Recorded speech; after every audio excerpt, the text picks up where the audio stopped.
తెలంగాణ ప్రజలందరికీ భోగి మకర సంక్రాంతి శుభాకాంక్షలు. రైతన్నలందరికీ కూడా సమృద్ధిగా వర్షాలు పడి పాడి పంటలతో సుఖ సంతోషాలతో ఉండాలి ఈ నూతన తెలంగాణ రాష్ట్ర ప్రభుత్వం హయాంలో అని ఆ భగవంతుని ప్రార్థిస్తూ ఈరోజు దేవుణ్ణి కూడా రాజకీయాలు చేస్తున్నటువంటి పరిస్థితుల్లో హిందూ సాంప్రదాయం మీద విశ్వాసం ఉన్న ప్రతి భారతీయుడు కూడా కొన్ని ప్రత్యేకించి విధి విధానాలను పాటిస్తాం. దేశానికి రాజైనా ఢిల్లీకి రాజైనా తల్లికి కొడుకన్నట్టుగా మనం ఎక్కడికి వెళ్ళినా నాయకులుగా మేము విగ్రహ ప్రతిష్టాపనలు చేయము, లేదా విగ్రహాలకు సంబంధించిన దాని శిలాన్యాస దానికి సంబంధించినటువంటి కార్యక్రమం చేయము.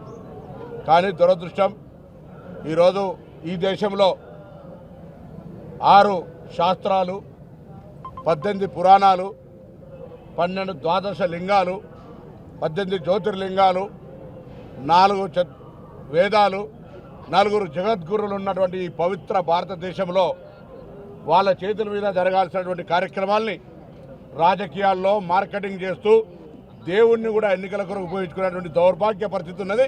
దాన్ని ప్రశ్నిస్తే వీళ్ళు నిజమైన హిందువులు కాదనేటువంటి మాట జరుగుతున్నటువంటి సందర్భంలో నిజంగా బాధ కలుగుతూ ఉంది. ఏదైనా కార్యక్రమం జరిగితే దంపతులు జరగాలి, లేదా ఒక విధి విధానాలు ఈ దేశంలో సాంప్రదాయమైనటువంటి హిందుత్వాన్ని రక్షించవలసినటువంటి బాధ్యత గల వ్యక్తులు ఏ విధమైన మత భావాలకు విఘాతం కలుగుతుందో ఆలోచన చేయలేని పరిస్థితుల్లో అదే మతం పేరు మీద మార్కెట్ చేసుకొని ఇలా వ్యవహారం చేస్తూ ఉన్నారు. ఇది ఈ దేశానికి మంచిది కాదు. హిందుత్వాన్ని విశ్వసించే వాళ్ళందరూ కూడా ఒకసారి ఆలోచన చేయండి. జరుగుతున్నది ఏంటి? అసలు 4 జగద్గురులు చెప్తా ఉన్నారు దేవాలయం పూర్తి కాలేదని, ఇది సరైన సమయం కాదని, ఎన్నికల్లో దృష్టి పెట్టుకొని ఆదర ప్రారంభిస్తూ ఆ కార్యక్రమంకి రమ్మంటే మీరు పిలిచినప్పుడు ఎందుకు రాలే? రాముడు మాకు లేడా, శివుడు మాకు లేడా, ఆంజనేయుడు మాకు లేడా అంటే దాన్ని రాజకీయం చేసే పరిస్థితి వస్తూ ఉన్నది. దేవుడు అందరి వాడు. డబ్బు, అధికారము, పేదతనము, నిరుపేదతనము, ఒక వీళ్ళకి వాళ్ళకు పరిమితం కాదు దేవుడు. అటువంటి దేవుణ్ణి కొలిసే అవకాశం అందరికీ ఉంది.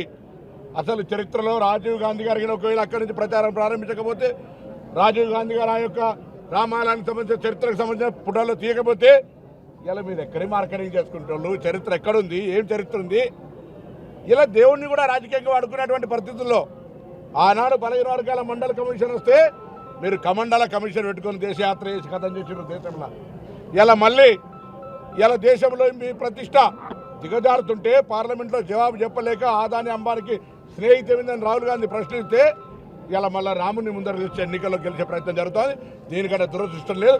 వేములవాడ సన్నిధి సాక్షిల ఈ దేశంలో 4 పెద్ద పెద్ద జగద్గురులు, 4 పీఠాలు హిందుత్వాన్ని రక్షించడానికి, 12 ద్వాదశ లింగాలు, జ్యోతిర్లింగాలు, 18 పీఠాలుంటే 6 పురాణాలు, 18 శాస్త్రాలుంటే ఇటువంటి పరిస్థితుల వల్ల 6 శాస్త్రాలు, 18 పురాణాలుంటే అటువంటి దేశంలో జరుగుతున్న పరిణామాన్ని హిందువులందరూ ఆలోచన చేయాలని, హిందుత్వం పేరు మీద రాజకీయం చేసేటువంటి వ్యక్తులు కూడా ఈ జిల్లా కావచ్చు ఇంకొకటి కావచ్చు వాళ్ళు హిందువులుగా 5 ఏళ్ళు ప్రజాప్రతినిధి వహిస్తే ప్రభుత్వం ఉంటే ఏ దేవాలయానికి ఏం చేశారో చెప్పాలని కూడా ఒక హిందూగా బంధువుగా నేను ఈ సందర్భంగా డిమాండ్ చేస్తా ఉన్నాను.